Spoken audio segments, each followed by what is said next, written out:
Hello and welcome. If you are watching this on YouTube, thank you for coming back to my channel. There is a subscribe button and a bell below if you haven't already subscribed, and that way you help support my channel. So I thought I would just share with you something that I have been working on for probably the last almost a year now. So this is this free conference, Reawakening the Sacred Self, Finding the Way Back to Our Ancestral Soul, which will be commencing on Monday, the 1st of May, and it will be concluding on Friday, the 5th of May. So I thought this video I will dedicate just to be talking a little bit about this conference and what it's all about and how you can get on board, because it is free.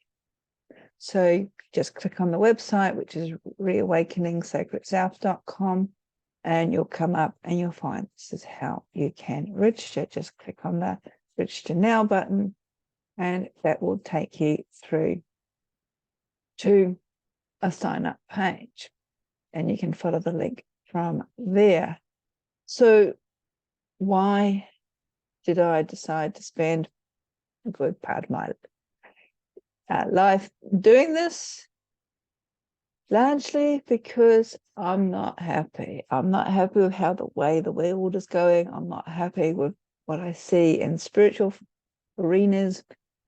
There seems to be a huge disconnect, and whether this, I don't think it actually started before the pandemic, but it certainly, the pandemic has sort of exacerbated it.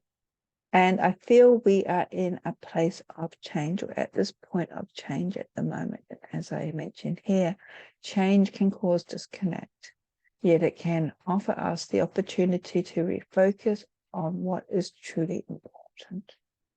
So I feel we all need to start asking ourselves what is truly important to us, especially when it comes to making big decisions. And we need to move beyond towing the party line, if you're in political agendas, or doing things, or always done things this way, and look at the consequences. Seriously, look at the consequences of our actions. In more recent times, and I don't want to get too negative, but hey, a lot's happened and it's not great. Climate change or global warming, we're still having this endless debate. Does it really matter? I think the debate's being caused because people do not want to take responsibility. And at the end of the day, the buck stops with us. We are seeing deforestation at a huge rate, where it has actually tipped or affected our climate. We cannot deny that. It's led to the melting of the polar ice caps. We have glaciers retreating. Yes, there are cycles, but it's speeding up. Here in Australia in particular, a few years ago, we had such intense wildfires that virtually the whole eastern seaboard was on fire. It was horrendous. And people are still affected by it. And it's not just Australia, we see it in California. We see it throughout Europe. We see it in Asia, Africa, South America.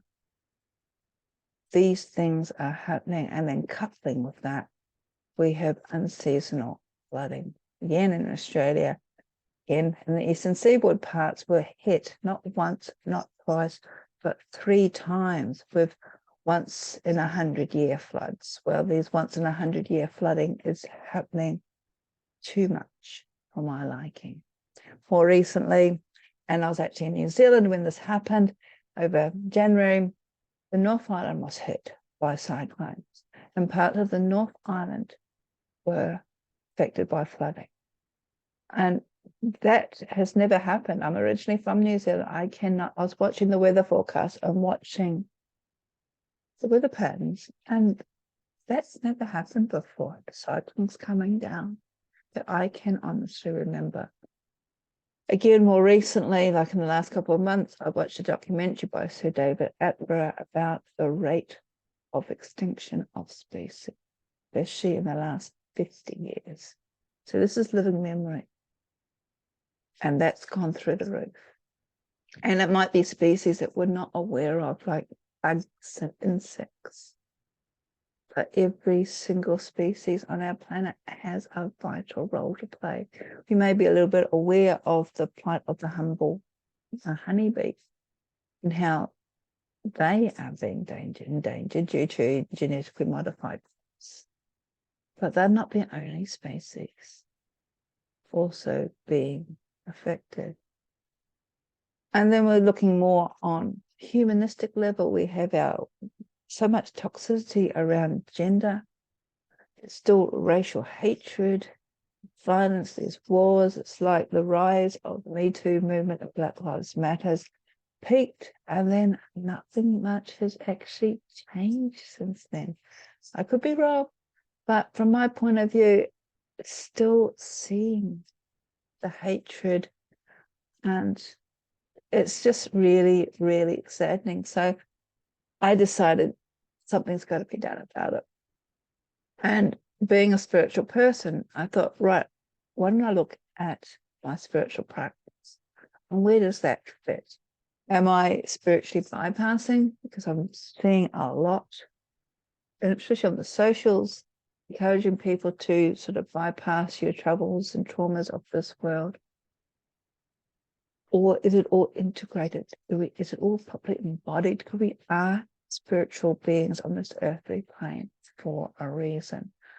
This is where I'm wanting to head into, what our own spiritual practices, or how we can turn our spiritual practice into something that moves beyond our own selves or heals our own selves, and then begins to reflect work on our own microcosm.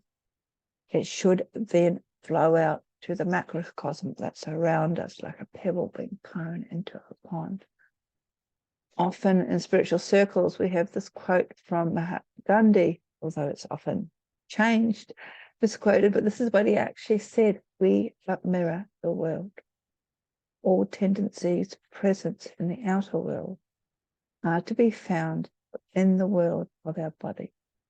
If we could change ourselves, the tendencies in the world would also change. So this is the essence, the underlying theme of reawakening the sacred self, is looking at us, looking at our own spiritual practices. And one more words here. And I'm just going to flow down to what I have done. I have brought together Indigenous elders, wisdom keepers, spiritual teachers, visionaries, inspirational speakers from all around the world to share their wisdom, their knowledge, their inspiration of how we, the collective we as a species, can find our way back to what I call our ancestral soul. And that is Mother Earth. After all, every single human being and species originated from Mother Earth. So we need to start embodying our practice. We really need to bring it back down to the here and now. And this is what I'm doing as a call for action. Are you ready to be part of the change that clearly we obviously badly need? We all know that time's running out on this planet. So I just want to also, this quote from the Dalai Lama, and I know in more recent times he has been criticized. I'm going to go there. I've mentioned something on my socials, but in the present circumstances, no one can afford to assume that someone else will solve their problem. Each one of us has a responsibility to help guide our global family in the right direction. Good wishes are not sufficient. We must become actively engaged. So each one of us needs to step up, needs to take responsibility that we are all in the same boat together. So just scrolling down, here are some of the speakers I have had the great pleasure to speak with. starting off with Carly Widd from South Africa, who will be talking about connecting with our ancestors and why ancestor reverence is important, especially within the South African traditions that she's initiated into. Also, I've sat down with Hereditary Chief Phil Lane Jr., who's the founder of the Four Worlds International Institute from Canada, and he'll be speaking on our soul, the purpose of life, the oneness of our human family, and all life. From Nepal, he now lives in Italy. Ola Bastana will be talking about the ecology environment as sacred foundations of reawakening the sacred self. Jocelyn Starfeather will be talking about connecting with our positive past lives and bringing that ancient wisdom through. Ellen Everett Hopman will be talking about connecting with the sacred trees, the tree wisdom, the tree magic, the tree medicine. With Daniel Gumario, it will bring a little bit more of an astrological perspective in.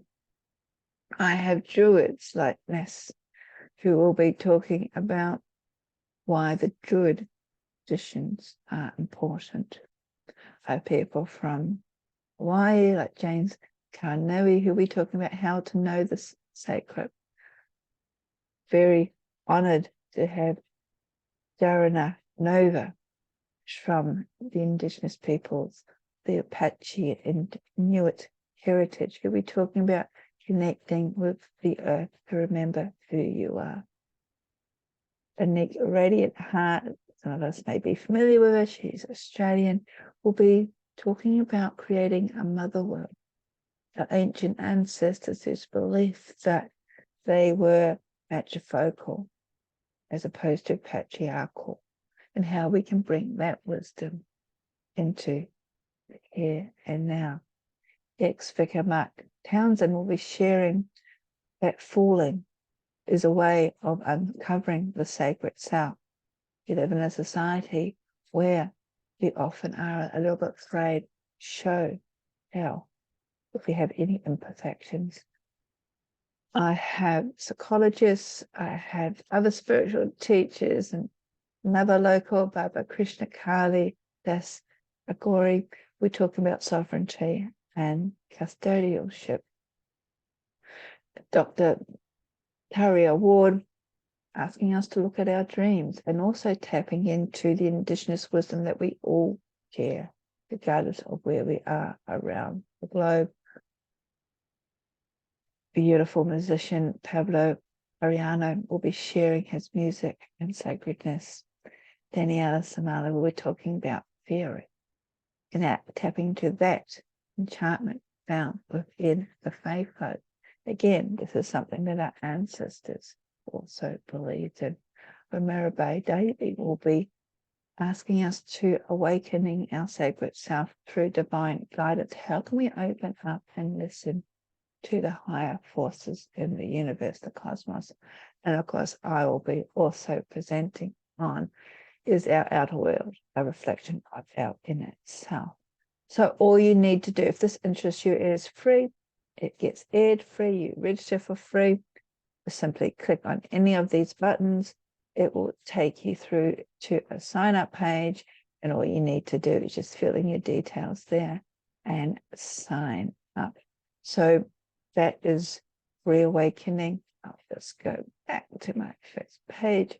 Reawakening the Sacred Self. That will be starting on the 1st of May through to the 5th of May online, and there will be free access to all those presentations when they are released during that period of time. So I do hope you are able to join me. If you can't join live when the videos are released, you do get 48 hours to watch the videos. Live will be released every day.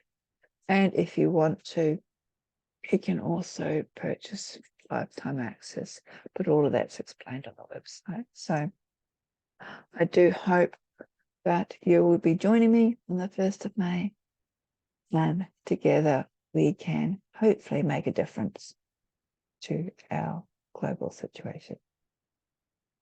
blessings.